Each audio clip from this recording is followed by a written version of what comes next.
आज 23 जुलाई 2025 है और अफगानिस्तान की कहानी में एक नाम आज भी किसी पहेली की तरह गूंजता है, मुल्ला मोहम्मद उमर। यह कहानी उस शख्स की है जो पर्दे के पीछे रहा, जिसकी तस्वीरें दुनिया ने बहुत कम देखी, लेकिन जिसके फैसलों ने पूरी दुनिया को हिलाकर रख दिया। मुल्ला उमर का जन्म 1960 के दशक में कंधार के खाकरेज जिले में हुआ था।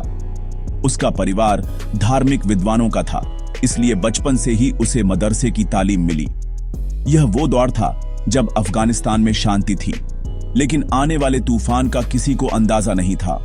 उसका जीवन किसी भी सामान्य अफगान बच्चे जैसा ही शुरू हुआ, जो कुरान की आयतें सीख रहा था और अपने भविष्य से अनजान था। लेकिन अफगानिस्तान का मुकद्दर बदलने वाला था और उसके साथ ही मुल्ला उमर का भी। 1980 के दशक में जब सोवियत संघ ने अफगानिस्तान पर हमला किया, तो यही मदरसा छात्र एक मुजाहिद बन गया। उसने हथियार उठा लिए और सोवियत सेना के खिलाफ जंग में कूद पड़ा। यह उसके जीवन का एक महत्वपूर्ण मोड़ था। इस संघर्ष ने उसे एक साधारण छात्र से एक लड़ाका बना दिया। वह उन हजारों अफगान युवाओं में से एक था जो अपने देश को विदेशी ताकतों से आजाद कराने के लिए लड़ रहे थे। इसी लड़ाई के दौरान एक धमाके में छर्रा लगने से उसने अपनी दाहिनी आंख हमेशा के लिए खो दी। यह चोट बाद में उसकी पहचान का हिस्सा बन गई, एक ऐसा निशान जो उसके संघर्ष की कहानी कहता था। सोवियत सेना की वापसी के बाद अफगानिस्तान में शांति नहीं आई, बल्कि एक नया गृह युद्ध शुरू हो गया। अलग अलग मुजाहिदीन गुट सत्ता के लिए आपस में ही लड़ने लगे। देश में अराजकता और भ्रष्टाचार का माहौल था। मुल्ला उमर, जो अब तक एक अनुभवी कमांडर बन चुका था, इस स्थिति से बहुत निराश था। उसने देखा कि जिस मकसद के लिए उन्होंने लड़ाई लड़ी थी, वह मकसद कहीं खो गया है। उसे लगा कि देश को एक ऐसी ताकत की जरूरत है जो इस गृह युद्ध को खत्म कर सके और इस्लामी कानून पर आधारित एक सच्चा शासन स्थापित कर सके। इसी सोच ने एक नए आंदोलन की नींव रखी, एक ऐसा आंदोलन जो जल्द ही पूरी दुनिया में तालिबान के नाम से जाना जाने वाला था। यहीं से मुल्ला उमर का सफर एक छोटे मदरसे से निकलकर अफगानिस्तान की सत्ता के शिखर तक पहुंचने का शुरू होता है। वह कोई बड़ा राजनीतिक नेता नहीं था, न ही उसके पास कोई बड़ी सेना थी।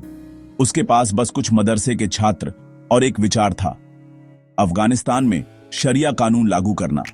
उसने अपने साथियों को इकट्ठा किया और उन्हें बताया कि उनका मकसद सिर्फ देश में शांति लाना और इस्लाम के सिद्धांतों को फिर से स्थापित करना है। लोगों को उसकी बातों में सच्चाई और ईमानदारी नजर आई। वे मौजूदा सरदारों की लूट खसोट से तंग आ चुके थे और उन्हें मुल्ला उमर में एक उम्मीद की किरण दिखाई दी, जो उन्हें इस दलदल से बाहर निकाल सकता था। 1994 में मुल्ला उमर ने कुछ 50 छात्रों के साथ तालिबान आंदोलन की शुरुआत की। तालिबान का मतलब होता है छात्र। यह आंदोलन बहुत तेजी से फैला, क्योंकि आम अफगान लोग गृह युद्ध से थक चुके थे और शांति चाहते थे। तालिबान ने वादा किया कि वे देश में सुरक्षा लाएंगे, भ्रष्टाचार खत्म करेंगे और शरिया कानून का सख्ती से पालन करेंगे। उन्होंने एक एक करके शहरों पर कब्जा करना शुरू कर दिया और जल्द ही वे कंधार तक पहुंच गए, जो उनका गढ़ बन गया। उनकी सफलता के पीछे लोगों का समर्थन भी था, जो मानते थे कि तालिबान ही एकमात्र ऐसा समूह है जो देश को स्थिर कर सकता है। यह एक ऐसा दौर था जब अफगानिस्तान एक नए भविष्य की ओर देख रहा था, लेकिन यह भविष्य कैसा होगा, इसका अंदाजा किसी को नहीं था। अप्रैल 1996 में एक ऐसी घटना हुई जिसने मुल्ला उमर को सिर्फ एक सैन्य कमांडर से एक महान धार्मिक नेता बना दिया। उसने कंधार की एक मस्जिद में रखे पैगंबर मोहम्मद के माने जाने वाले एक चोगे को बाहर निकाला और उसे पहनकर लोगों के सामने आया। हजारों की भीड़ ने उसे देखा और अमीर उल मोमिनीन यानी आस्थावानों के कमांडर के नारे लगाए। इस एक घटना ने उसे अफगान समाज में एक लगभग पौराणिक दर्जा दे दिया। उसने खुद को इस्लाम के शुरुआती खलीफाओं के बराबर खड़ा कर दिया। अब वह सिर्फ एक राजनीतिक नेता नहीं था, बल्कि एक आध्यात्मिक रहनुमा भी बन गया था, जिसके आदेश को मानना हर अनुयायी का धार्मिक कर्तव्य था। इस धार्मिक वैधता के साथ तालिबान ने तेजी से देश के बाकी हिस्सों पर भी कब्जा कर लिया। सितंबर 1996 तक उन्होंने राजधानी काबुल पर नियंत्रण कर लिया और अपनी सरकार की घोषणा कर दी। मुल्ला उमर अफगानिस्तान का सर्वोच्च नेता बन गया, लेकिन वह हमेशा पर्दे के पीछे ही रहा। वह काबुल नहीं गया, बल्कि कंधार से ही शासन चलाता रहा। वह सार्वजनिक रूप से बहुत कम दिखाई देता था और उसकी तस्वीरें भी दुनिया के पास न के बराबर थीं। उसका यह रहस्यमयी अंदाज उसकी ताकत का एक हिस्सा बन गया। लोगों के मन में उसकी एक ऐसी छवि बन गई थी जो किसी आम इंसान की नहीं, बल्कि एक पवित्र और शक्तिशाली नेता की थी, जो दुनिया की नजरों से दूर रहकर अपने लोगों के लिए फैसले लेता है। सत्ता में आने के बाद मुल्ला उमर ने अफगानिस्तान को अपनी कल्पना के अनुसार ढालना शुरू कर दिया। उसका लक्ष्य एक ऐसा शुद्ध इस्लामी राज्य बनाना था जो बाहरी दुनिया के प्रभावों से पूरी तरह मुक्त हो। उसने अपनी सरकार को इस्लामिक अमीरात ऑफ अफगानिस्तान का नाम दिया। उसके लिए यह सिर्फ एक राजनीतिक व्यवस्था नहीं थी, बल्कि एक धार्मिक मिशन था। उसने अल कायदा के नेता ओसामा बिन लादेन को अफगानिस्तान में शरण दी, जिसे वह अपना मेहमान मानता था। यह फैसला आगे चलकर अफगानिस्तान के लिए बहुत महंगा साबित हुआ, क्योंकि इसी वजह से अफगानिस्तान अंतर्राष्ट्रीय स्तर पर अलग थलग पड़ गया और बाद में अमेरिका के निशाने पर आ गया। मुल्ला उमर के शासन में अफगानिस्तान में एक बेहद सख्त और रूढ़िवादी सामाजिक व्यवस्था लागू की गई।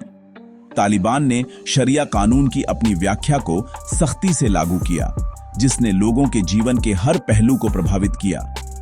टेलीविजन, संगीत और सिनेमा जैसी चीजों को गैर इस्लामी मानकर उन पर पूरी तरह से प्रतिबंध लगा दिया गया। पुरुषों के लिए दाढ़ी रखना और महिलाओं के लिए पूरे शरीर को ढकने वाला बुर्का पहनना अनिवार्य कर दिया गया। जो लोग इन नियमों का पालन नहीं करते थे, उन्हें तालिबान की धार्मिक पुलिस द्वारा सरेआम सजा दी जाती थी। यह एक ऐसा माहौल था जहां डर और अनुशासन एक साथ चलते थे और व्यक्तिगत स्वतंत्रता की कोई जगह नहीं थी। तालिबान शासन का सबसे बुरा असर महिलाओं पर पड़ा। लड़कियों के स्कूल जाने पर पाबंदी लगा दी गई और महिलाओं को काम करने से रोक दिया गया। उन्हें घर से बाहर निकलने के लिए भी किसी पुरुष रिश्तेदार के साथ होना जरूरी था। यह नीतियां उस अफगान समाज के लिए एक बड़ा झटका थीं, जहां शहरों में महिलाएं पढ़ लिख रही थीं और काम भी कर रही थीं। तालिबान का मानना था कि महिलाओं की जगह घर के अंदर है और उनका काम परिवार की देखभाल करना है। इन पाबंदियों ने अफगानिस्तान की आधी आबादी को समाज के मुख्य धारा से पूरी तरह से काट दिया और उन्हें अपने घरों में कैद होकर रहने पर मजबूर कर दिया। यह सिर्फ सामाजिक पाबंदियां ही नहीं थीं, बल्कि न्याय व्यवस्था भी बहुत क्रूर थी। छोटे मोटे अपराधों के लिए भी लोगों को सार्वजनिक रूप से कोड़े मारे जाते थे और चोरी जैसे गंभीर अपराधों के लिए हाथ काट दिए जाते थे। हत्या के दोषियों को पीड़ित परिवार के सामने ही मौत की सजा दी जाती थी। तालिबान का तर्क था कि ऐसी सख्त सजाओं से ही समाज में अपराध खत्म हो सकता है और पूरी तरह से सुरक्षा कायम की जा सकती है। काबुल के फुटबॉल स्टेडियम को सजा देने की जगह में बदल दिया गया था, जहां हजारों लोगों के सामने इन सजाओं को अंजाम दिया जाता था। यह दुनिया को यह दिखाने का एक तरीका था कि तालिबान कानून व्यवस्था को लेकर कितना गंभीर है। इस शासन के दौरान तालिबान ने अफगानिस्तान की सांस्कृतिक विरासत को भी भारी नुकसान पहुंचाया। 2001 में उन्होंने बामियान में बुद्ध की सदियों पुरानी विशाल मूर्तियों को यह कहकर नष्ट कर दिया कि ये मूर्तियां इस्लाम के खिलाफ हैं। पूरी दुनिया ने इस कदम की निंदा की, लेकिन मुल्ला उमर अपने फैसले पर अड़ा रहा। उसके लिए ये मूर्तियां सिर्फ पत्थर के बुत थीं, जो इस्लामी आस्था के सिद्धांतों के खिलाफ थीं। यह घटना तालिबान की उस विचारधारा को दर्शाती थी जो अपने विश्वास के आगे किसी भी ऐतिहासिक या सांस्कृतिक महत्व को स्वीकार करने के लिए तैयार नहीं थी। यह एक ऐसा दौर था जिसने अफगानिस्तान को दुनिया से और भी दूर कर दिया।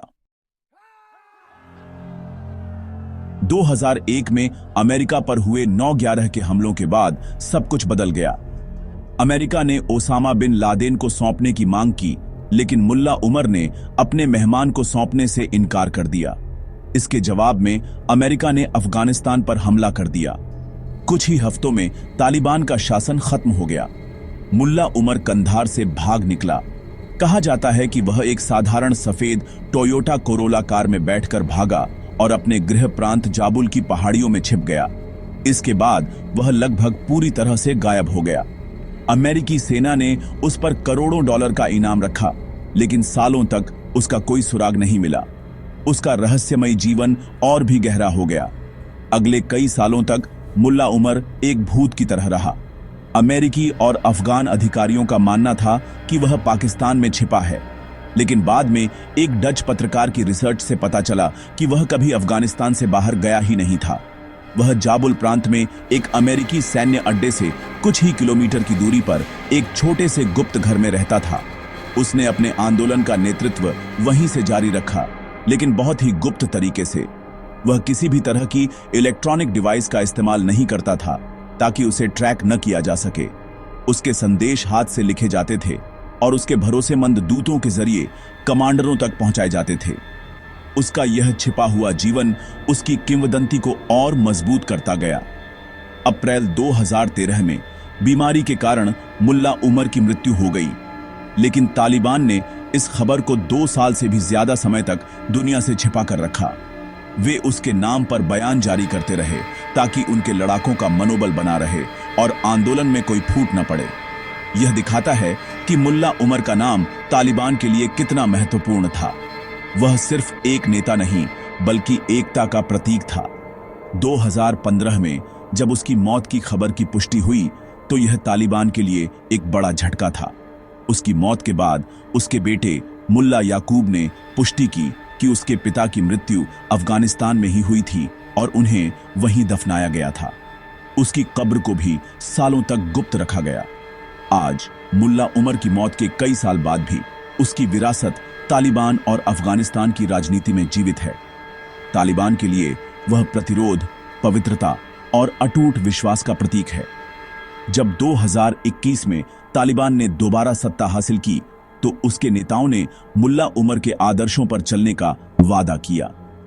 हालांकि आज का तालिबान आंतरिक मतभेदों से जूझ रहा है। कुछ नेता आधुनिक दुनिया के साथ तालमेल बिठाना चाहते हैं, जबकि कुछ कट्टरपंथी मुल्ला उमर के दौर की सख्त नीतियों को ही लागू करना चाहते हैं। लड़कियों की शिक्षा जैसे मुद्दों पर चल रहा विवाद इसी आंतरिक संघर्ष का नतीजा है। ऐसे में मुल्ला उमर का नाम आज भी एकता की ताकत के रूप में इस्तेमाल किया जाता है, जो सभी गुटों को एक साथ जोड़े रखने की कोशिश करता है। उसकी कहानी अफगानिस्तान के उस चेहरे को दिखाती है जो आज भी रहस्य और संघर्षों से घिरा हुआ है।